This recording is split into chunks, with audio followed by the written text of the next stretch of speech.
Një përplasje e madhe ka ndodhur në grupin parlamentar të Partisë Socialiste, ku kryeministri Edi Rama, njëkohësisht kreu i Partisë Socialiste, dhe Elisa Spiropali kanë pasur debat mjaft të ashpër.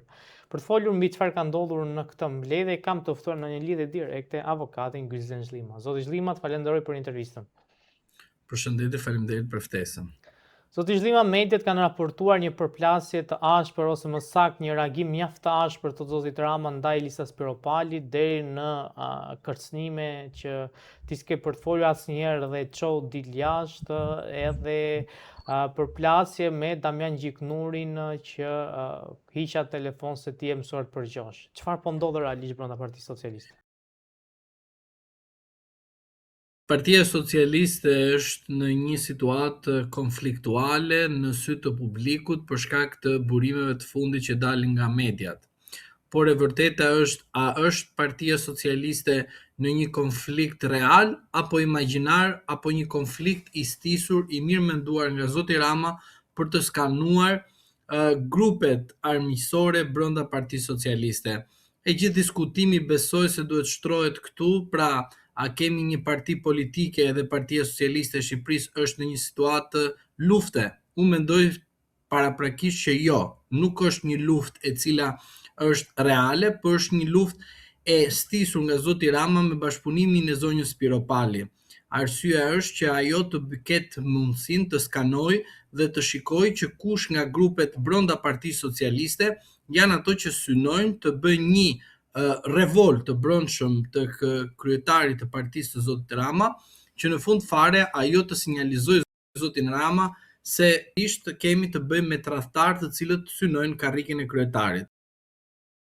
Por ky skenar është shumë i mirë organizuar dhe mirë menduar, por ka një defekt i cili nuk do të jetë në favor të zotit Rama, se në momentin kur zonja Spiropali do të marrë një akses ose një mbështetje më të fuqishme nga grupet rivale brenda Partisë Socialiste, zoti Rama nuk do të ketë mundësi ta komandojë dhe do shpiki artificën e radhës që spaku do të hetojë zonjën Spiropali ose njerëzit e saj të përfshirë në afera të ndryshme korruptive të dyshuara për ne, por e vërteta është që spaku gjithmonë kur vepron gjithmonë në porosi të zotit Rama. Pra, konflikti i organizuar është një konflikt i cili na tregon qartësi një goditje brenda radhëve të Partisë Socialiste, por ne duhet ta shikojmë këtë situatë më vonë, sepse tani kemi të bëjmë me përplasjet e para, kemi të bëjmë me persona të ndryshëm, si zonja Spiropali, zoti Hoxha dhe zoti Gjiknuri, që janë persona të cilët në rast se ne do t'i marrim të mirëqenë që kanë kundërshtar dhe përgjojnë dhe dërgojnë tek të tjerët të dhënat, unë lind një pyetje shumë e thjeshtë, por pse duhet të dali emri i tyre në publik dhe kush ka qenë tradhtari që ka tradhtuar në fund të fare këtë konflikt që kanë pasur brenda asamblesë Partisë Socialiste ose grupit parlamentar. Pra, tradhtari avokat, ju po thoni se kush e ka nxjerrë këtë informacion nga grupi parlamentar?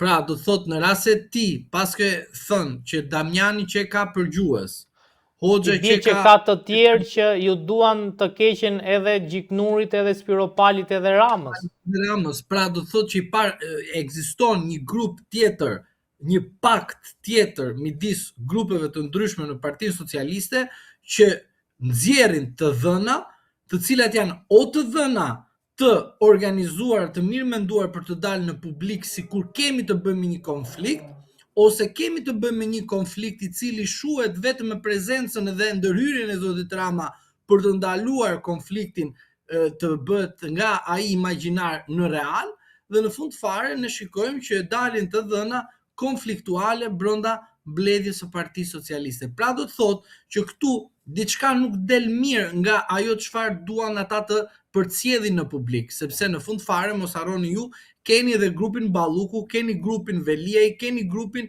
pothuajse të mbaruar në aspektin politik, po pse jo edhe një pjesë e vjetër e Partisë Socialiste që është akoma e përfshirë me rilindje për shkak të singlës së Partisë Socialiste.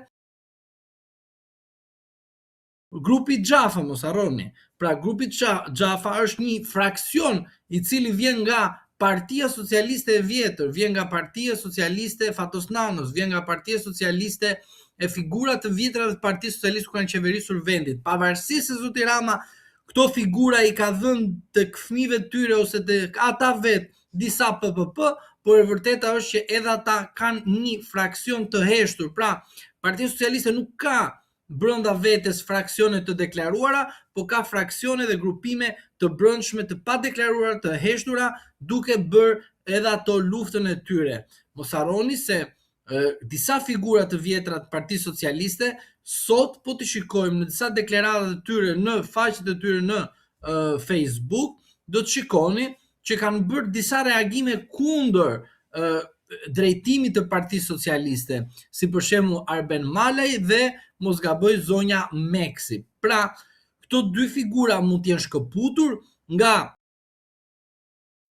drejtimi i Partisë Socialiste në kohën e zotit Rama në keqeverisjen nga 2013 në vazhdim, por mos harroni faktin që ata janë antar të Partisë Socialiste për shkak se ata nuk ndahen dot për shkak se zoti Rama nuk e ka vendosur në një karrige pushteti. Por ndikimi që ata kanë tek figurat ose tek antarësia e vërtetë e Partisë Socialiste është tregues i qartë se aty diçka në dy dimensione. Pra, në konfliktin artificial që vendos Rama me Spiropalin, dhe dy, në konfliktin e vërtet që figurat e vjetra të Partisë Socialiste kanë konflikt të drejtë për drejtë me zotin Rama. Kemi këto dy raste.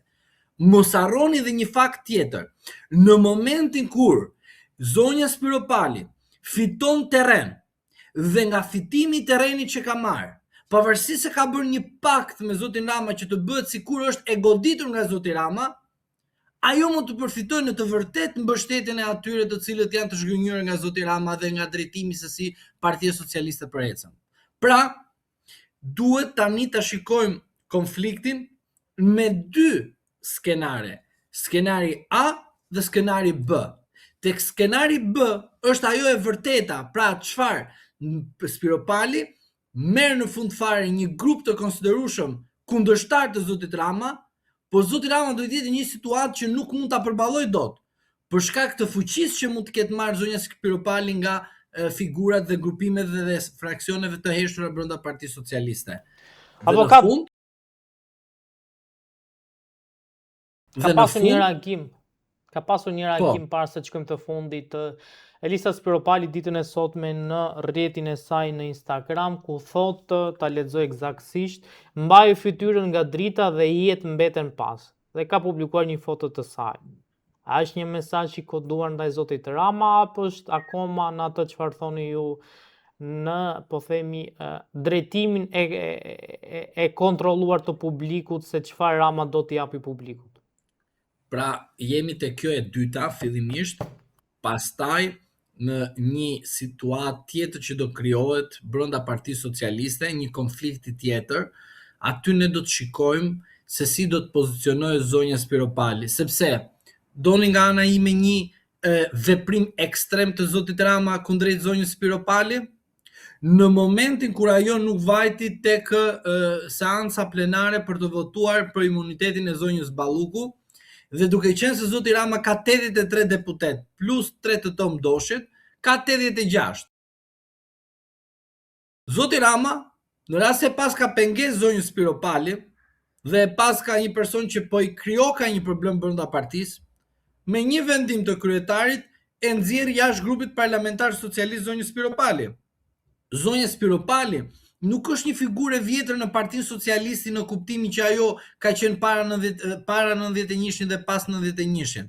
Zonja Spiropali ka vajtur në Partinë Socialiste, mos gaboj, bashkë me grupimin e Erion Velis. Zoti Rama e kishte shumë të lehtë të bënte një veprim dhe ta nxirrte jashtë grupit parlamentar, për shkak se ajo nuk u bind shumicës dërmuese të grupit parlamentar për të refuzuar autorizimin për zonjën Balluku. Pra, ne në rast ta shikojmë në aspektin e asaj që themi që kryetari është mbi të gjitha në Partinë Socialiste dhe kjo është e vërtet, zoti Rama duhet ta kishte marrë si iniciativë këtë gjë. Dhe jo të presi të agravohet situata dhe të dalin këto mesazhe, unë shikoj diellin ndërsa hihet le të mbeten pas meje, sepse ju duhet kuptoni diçka. Zoti Rama është Skënderbeu i zonjës Piropali. Ky është një fakt konkret. Ajo i ka bërë lavazh.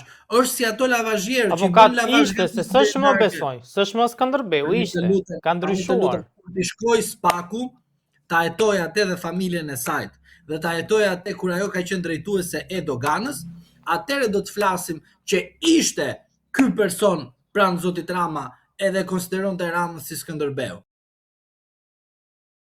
Por, duke qenë se situata është pak më e vështirë edhe më e rrezikueshme brenda grupimit në Partinë Socialiste, zonja Spiropali në këto momente përpiqet të krijojë një leadership. Pra, po përpiqet të krijojë një leadership në Partinë Socialiste. Por kjo nuk është gjë pozitive për zotin Rama. Pse nuk është pozitive? Sepse sigurisht që të gjithë të tjerë do thotë do shkojmë tek personi i cili po krijon leadership dhe do bëhet më i fortë se zoti Rama. Dhe midis zotit Rama dhe zonjës Spiropali do konkurroj forca dhe përplasja midis palëve. Por zoti Rama nuk duhet ta pranojë këtë gjë. Pse? Se në rast se zonja Spiropali, nga ata të cilët janë të zhgënjur me zotin Rama, dhe ata të tjerë të cilët presin nga zoti Rama, por nuk ka dhënë asgjë, dhe zonja Spiropali i premton atyre se do të bëjë diçka kur ajo do të marrë stafetën, sigurisht fuqinë e fiton sigurisht zonja Spiropali, se zoti Rama është i provuar, pra që ka humbur besimin nga njerëzit dhe në fund fare ai ka zhgënjur shumë njerëz se në fund fare nuk ka bërë asgjë dhe kjo është e provuar për të zhgënjyerit. Pra, e gjitha kjo që po krijohet në këto momente është një konflikt artificial i cili do të jepet tek ne të kuptojmë që në rast se Spaku do të ndërhyjë të bëjë hetim penal ndaj zonjës Spiropali apo familjarëve apo njerëzve të sajt të direkt apo indirekt, kuptohet qartë që drejtësia e Partisë Socialiste që edhe vetë zonja Spiropali ka votuar, drejtësia e menduar e zotit Rama për zonjën Spiropali do të jetë reale, ndërsa për zonjën Balluku është imagjinare. Prandaj dua t'ju them që ky është skenar i rrezikshëm, lojë e bukur, por e rrezikshme për të zhvilluar sepse ai që do të humbasi në fund fare nuk është zonja Spiropali, pavarësisht sa çfarë pasojë mund t'i vi, por ai që do jetë më vulnerabël dhe do humbas do jetë zoti Rama. Erion Braçe ka deklaruar se do të kandidoj për Bashkinë e Tiranës dhe edhe pse nëse Partia Socialiste nuk e kandidon si kandidatin e kësaj partie, atëherë ai ka deklaruar që do të kandidoj si kandidat i pavarur. Si e shikoni këtë lëvizje të zotit Braçe dhe sa të mundur e shikoni këtë hap të tij? Atëre, pyetja e parë që unë do i përgjigjem është kjo. Pas zotit Rama, kush e ka radhën për të drejtuar Partinë Socialiste? Zero. Pas zotit Berisha, kush e ka mundësinë të drejtojë Partinë Demokratike? Zero, nuk ka. Pra, duke qenë se kemi dy kryetar partie që nuk kanë një person që të trashëgojnë drejtimin e partisë dhe nga ana tjetër, sot po nga dy partitë kryesore, Partia Socialiste dhe Partia Demokratike, nuk ke një emër konkret për të kandiduar për kryetar Bashkia e Tiranës, sigurisht që zoti Braçe gjen momentin që brenda Partisë Socialiste të iki vëmendja e konfliktit artificial dhe të shtrohet si diskutim kush do të marrë ose më mirë bekimin për të kandiduar në zgjedhjet lokale të 2027-s. Pra, e gjithë loja e konfliktit tani e tutje do fillojë të pozicionohet tek kandidatura. Dhe tek kandidatura, sipas një informacioni jo zyrtar që un kam, zonja Spiropali para një kohe të gjatë, para se zonja Manastiriliu të ishte kandidate për kryetari i Bashkisë së Tiranës, ka shprehur në mënyrë indirekte dëshirën e saj për të kandiduar në zgjedhjet lokale për kryetare bashkie. Sigurisht ajo nuk është se ka thënë në mënyrë taksative që unë dua, por e ka lënë të hapur pse jo mos të kandidoj. Pra, e thënë Troç, tani e tutje do të shikoni që një individ që vjen nga radhët e Partisë Socialiste, zoti Braçe, do të përpiqet të bëjë sikur po bëhet një konkurrencë e brendshme brenda Partisë Socialiste dhe nga ana tjetër ai do të vendos veten e tij në pozita kandidimi për të marrë bekimin nga zoti Rama, por nga ana tjetër do të kemi një sfidë brenda Partisë Socialiste për persona të tjerë të cilët duan që të marrin bekimin e zotit Rama për kryetar Bashkisë së Tiranës. Por tani qëndron një konflikt. Konflikti është ky. Zonja Spiropali, në rast se merr në fund fare, pasi të ketë mbaruar betejën konfliktuale, strategjike, fraksionesh, grupimesh brenda Partisë Socialiste, mundet të marri edhe një pjesë të grupimit të zotit Erion Veliaj, që zoti Rama të jetë më i sigurt që në Bashkinë e Tiranës me kandidimin e zonjës Spiropali të shkojë dhe të marrë ose më mirë të rimarrë në zgjedhjet 2027-s Bashkinë e Tiranës bashkë me Erion Veliaj, sepse mos harroni një fakt konkret. Zoti Veliaj mund të jetë në burg, mund për disa të quhet marke djegme politike, por mos harroni se zoti Veliaj ka qenë kryetar Bashkia e Tiranës në 3 mandate radhazi. Pra, në politik nuk ikën kaq shpejt mbështetja politike kur ti ke qenë në mandate her pas here dhe ke qenë në harkun historik politik të vendit nga 2013 në vazhdim në krye të disa dikasterëve. Pra do të thotë që zoti Braçe po luan një lojë tjetër që është përsëri e bukur, jo e rrezikshme për shkak se ka shumëllojshmëri emrash të cilët do të përflikiten për kandidim, por mos harroni faktin që momenti që do të vendoset që kush do të kandidojë për kryetarin e Bashkisë së Tiranës e ka zoti Rama, në rast se deri atëherë në 2027 do të jetë kryetari i Partisë Socialiste dhe kryeministri i vendit. Pra, skenari i konfliktit, skenari që ne tani po bëjmë një parti demokratike në aspektin demokratik flasë, pra në struktura demokratike, në vendimarrje demokratike, votojmë brenda vetes sepse po jemi drejt zgjedhjeve brenda partisë, strukturimit, kryesia, asambleja, të gjitha këto na duhet patjetër të hapemi brenda shoqërisë, pavarësisht se ne jemi të kyçur brenda pushtetit ekonomik dhe pushtetit ekzekutiv.